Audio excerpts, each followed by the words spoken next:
is a really thing. We think being way off I-5 is a really good thing. We are located on Fidalgo Island. It is a natural treasure. It's one of the first San Juan Islands, and we are just, we're so proud of our heritage. We're a historical working waterfront town, and for the last 60 years been a refinery town. But we've grown up from those roots. We have this great work ethic in that community and great belief in taking care of our environment. We're right on the Larie Sea, and we're primed for the whole shipping industry, both commercial and recreational. We have the Port of Anacortes, which is the second largest marina in the state of Washington. Our boat sales are always one or two of our top sales tax producers in our city every month, month after month. We build Navy research vessels. We build the state-of-the-art fishing vessels, no waste, carbon neutral. You know, we've grown up as a working waterfront town, and we're cutting edge, clean tech, marine tech. We work with the Port of Anacortes on a maritime strategic plan, and also partner with EDASC on that. And that just has set the stage. We decided that we're on an island. We don't want to build factories for widgets. We want to have a commerce that supports, has family-reach jobs, but is core to who we are. So we really focus on the maritime. The city also we are now starting a fiber utility. And 5 years ago, my planning director and public works director and I, we talked to some of the incumbents and said, come help us. You know, we're out at the end, way far from I-5, we need fiber. And they said, we will never be able to build fiber in your community. You're too far away, you're too small a population, and there's no return on the investment. So we came home and we figured out how to be our own utility. And this summer we'll be lighting up our central business district and doing 2 pilot zones in residential. We plan on having the whole city will be built out in the next 4 years. We have a new fiber manager on board, and it's exciting times. And the reason we felt that was so important is we know that to attract the kind of businesses and the quality of life we want for our families, and education and medicine, we needed to have fiber in our community. So you have fiber in Mount Vernon, but you can get fiber in Anacortes, and you also can get it to your home in Anacortes. We have a brand new high school, $90 million high school that was just built. We're in the final stages of that. We have a public hospital, Island Hospital, that has served our community well since the 1960s, and it is known to be one of the best in the region. So we have all the, what I'm trying to tell you is we have all the elements of an amazing place to live and work. So we've been working really hard in the city the last 5.5 years. We just rebuilt our comp plan from scratch. We threw the old one out. It was 20 years old and had been built on year after year. We started over. We revisioned our community for the next 20 years. Next month in July, we will finish our new land use development and zoning map. We started from scratch. And what we've done is we are now taking our vision of our community and we're giving our developers and our community the tools for what we envision for the next 20 years. And what that is maintaining the quality of life, having density around our core. So for the first time in Anacortes, well, you'll see some height.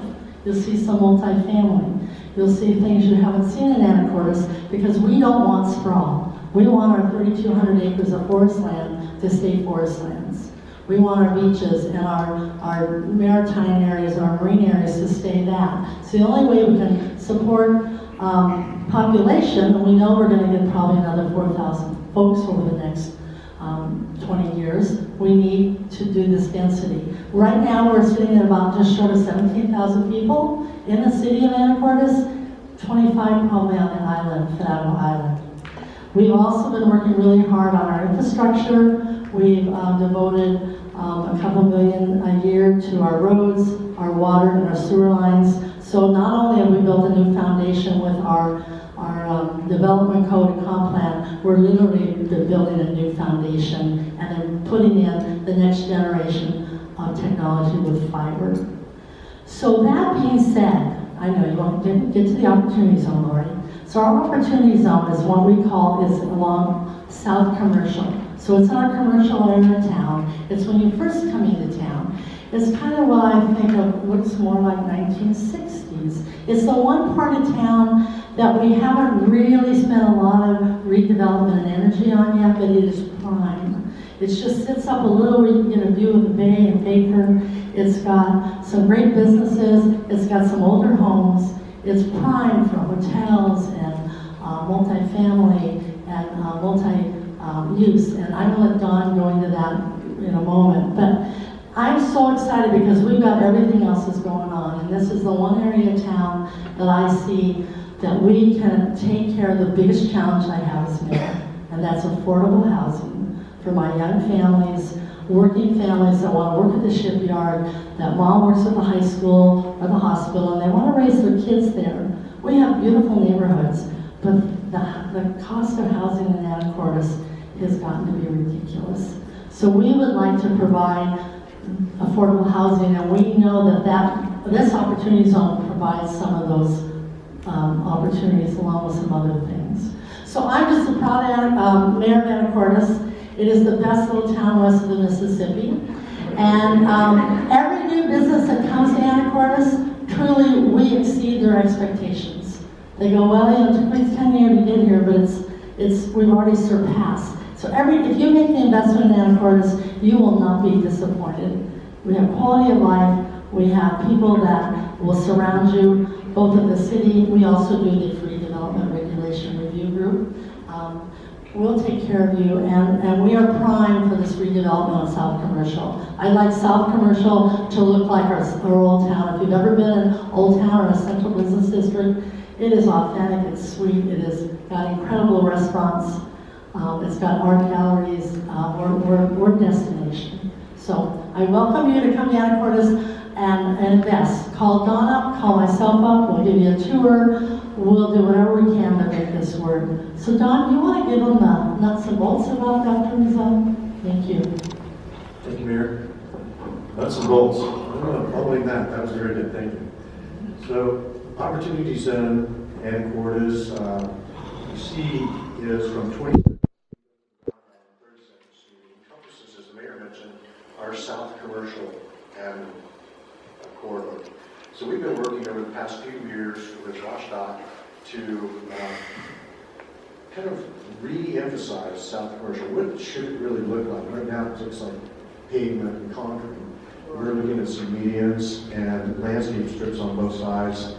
And it's really interesting how WashDOT has actually come to the table and said, yes, even though it is a state highway, we can make it look more commercial, have more commercial interest with landscaping and so forth. So it encompasses the OZ zone, encompasses commercial zone, and it also encompasses the R4, which is residential high density. It also has medium density and some low density, but our interest is mostly in the high density and commercial, where working, as the Mayor mentioned, with our development regulation update, which we see the light at the end of the tunnel, hopefully in July for adoption. We have some bonus incentives that would allow developers to go up to 50 feet from our base height of 40 feet in the commercial zone and in the R4 residential high density zone. So what that means is you get another floor and you're going to get more units. To get there, all we're asking is 25% of the units to be not more than 600 square feet. And that, we hope, will generate some market value, more affordable units, live-work units. We also have some incentives for affordable housing to go along with that, which would reduce your impact fees. With that, you have to look at having 30% of 8% median income for residents. And that we can all go through that further detail if we're going to do also. We just talked a little bit about where it's at. As again, we're updating our development regulations to encourage high density, multifamily housing, and mixed-use development. We've met with a few of the different real estate agents in town and developers that have some property available and have been discussing the potential for commercial lower floor space and multifamily up above. Seems to be going over quite well. I don't have an application but keeping my fingers crossed on that. The density, I think, in the past, we've been about 28 units per gross acre in the commercial zone. At this point, we have a minimum density of 15 units per gross acre, so no more max.